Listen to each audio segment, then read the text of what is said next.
अस्सलामुअलैकुम व्यूअर्स। तो आज मैं आपको लाइनिंग कुर्ती की कटिंग बताऊंगी कि आप इजी स्टेप्स के साथ इसे किस तरह से कट कर सकते हैं।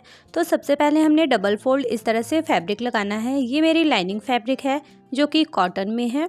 और अब हम अपनी कुर्ती के मेज़रमेंट लगाएंगे। तो स्क्रीन पे जिस तरह से मेज़रमेंट आपको नज़र आ रही है बिल्कुल वैसे ही आपने इसकी मेज़रमेंट लगाना है। मैंने अपनी कुर्ती की पूरी नीचे तक लाइनिंग को अटैच किया है अपनी कुर्ती के मेन फैब्रिक के साथ। जिस तरह हमने मेज़रमेंट लगाया है वहाँ चेस्ट वेस्ट एंड हिप के पास हमने स्ट्रेट लाइनिंग इस तरह से ड्रॉ कर लेना है। और दामन पे भी हम नीचे की तरफ से स्ट्रेट लाइनिंग ड्रॉ कर लेंगे। यहाँ पर हमने मार्किंग ड्रॉ कर लिया। अब हम इसकी विड्थ लगाएंगे। तो यहाँ पर इसकी शोल्डर मैंने 6.5 इंचेस लिया है। इसकी जो चेस्ट है वो मैंने 9.5 इंच 9.5 इंच लिया है। इसकी जो वेस्ट विड्थ है वो 8.5 है। और यहाँ पर दामन और मेरी हिप का 9.5 इंच है, प्लस इसमें हम 1 इंच मार्जिन रखेंगे। और मार्जिन चेस्ट एंड वेस्ट के पास 1.5 इंच हमने रखना है, इससे ज़्यादा आपने मार्जिन नहीं रखना। एंड देन अब हमने दामन भी 9.5 इंचेस लेना है और 1 इंच का हमने यहाँ पर मार्जिन रखना है। और यहाँ पर हमने अब सारी मार्किंग को इस तरह से आपस में मिला लेना है। आप यहाँ पर स्ट्रेट स्केल का भी यूज़ कर सकते हैं। और यहाँ पर आपने इस बात का ख्याल रखना है कि पहले आपने लाइनिंग को ही कट करना है, मेन फैब्रिक को आपने बिल्कुल भी कट नहीं करना। तो यहाँ पर हमारी मार्किंग कंप्लीट की है हमने चेस्ट और वेस्ट हिप का। अब हमने दामन के पास ऐसे मार्किंग करना है।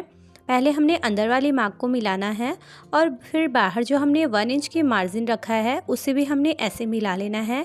ये मैं इसलिए 1 इंच रख रही हूँ क्योंकि मैंने इसको सिलाई करना है। अगर आपने इसे तुरपाई करना है तो आप इसे 1.5 इंच ज़्यादा रखें। अब हमने यहाँ पर शोल्डर के पास 6 इंचेस रखा था। आर्म होल की राउंडनेस देने के लिए हमने यहाँ पर 5 इंचेस का मार्क किया है चेस्ट लाइन के पास। और अब हमने इस तरह से ड्रॉ कर लेना है मार्किंग को। अब हमने कॉर्नर के पास से 1 इंच का ऐसे मार्क करना है, उसके बाद 1/2 इंचेस का मार्क करना है। और यहाँ पर राउंड शेप हमने देना है आर्म होल के लिए। मैंने यहाँ पर बैक पार्ट के लिए भी इस तरह से 1/2 इंच की फैब्रिक लेते हुए इसे ड्रॉ कर लिया है। आप अगर ऐसे ड्रॉ करते हैं तो बिल्कुल इजी होगा अपने कुर्ती को कट करना। अब यहाँ पर शोल्डर हमने डाउन करना है, तो नेक विद हमने 2.5 इंचेस का यहाँ पे मार्क करना है।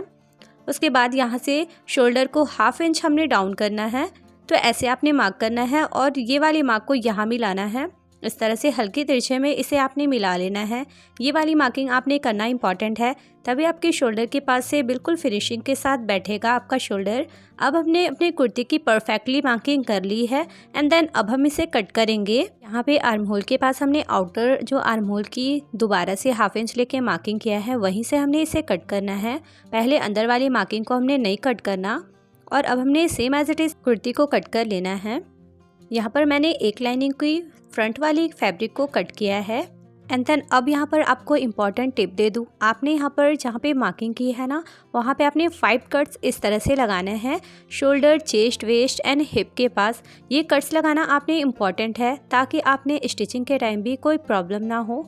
एंड देन दोबारा से हम अपनी डबल फैब्रिक को फोल्ड करते हुए इस तरह से फैब्रिक लगाएंगे और एज इट इज़ हमने अपनी फैब्रिक को कट कर लेना है, क्योंकि हमने पहले ही आर्म होल के पास एक्स्ट्रा फैब्रिक हमने ले लिया था, तो दोबारा से हमने फैब्रिक इसमें नहीं लेना। अब हमने इसे कट कर लेना है। एंड यहाँ पर इसकी फ्रंट की आर्म होल की किस तरह से फैब्रिक को कट करना है वो मैं आपको बाद में बताऊंगी। पहले हमने इस तरह से फैब्रिक को कट कर लेना है।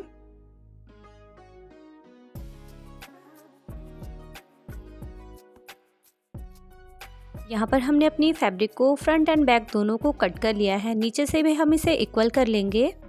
और जो हमने पहले 5 कट्स लगाया था वो हमने इस पे भी लगाना है, तो दोनों फैब्रिक पे आपने इस तरह से कट्स लगा लेना है। टोटल हमारी 5 कट्स लगेंगे इस पे। तो आपने ऐसे कट्स लगा लिया। अब हम इसकी फ्रंट आर्म होल की कटिंग कैसे करेंगे वो देख लेते हैं।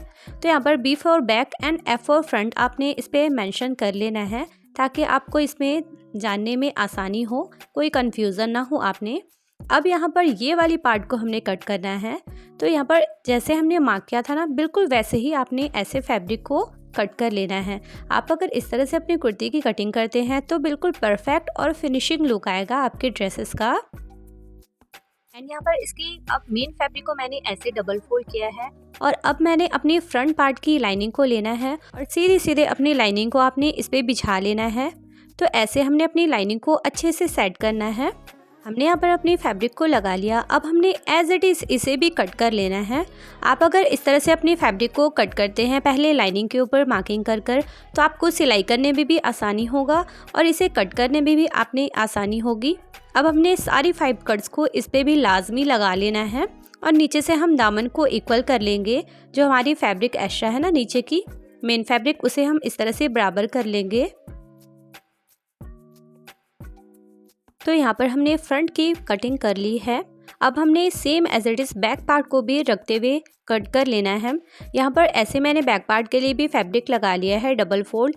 अब इस पे भी हमने ऐसे सेट करना है फैब्रिक को और इसे भी हमने एज इट इज़ कट कर लेना है। आपने इस पे भी कोई एक्स्ट्रा फैब्रिक नहीं लेना, क्योंकि जितनी फैब्रिक हमने लेनी थी आर्म होल के लिए बैक पार्ट की एक्स्ट्रा फैब्रिक वो हमने ले लिया था। तो अब हमने ऐसे इसे कट कर लिया है।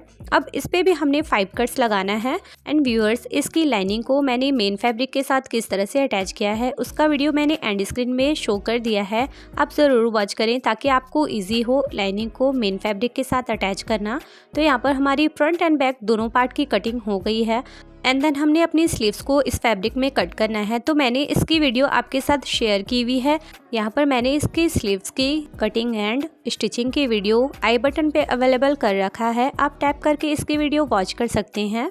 सो व्यूअर्स, आज के लिए इतना ही। इंशाल्लाह मिलते हैं हम अपने नेक्स्ट वीडियो में नेक्स्ट डिज़ाइंस के साथ। तब तक के लिए bye bye, take care and thank you, फ़ी अमानिल्लाह, जज़ाकल्लाह खैर।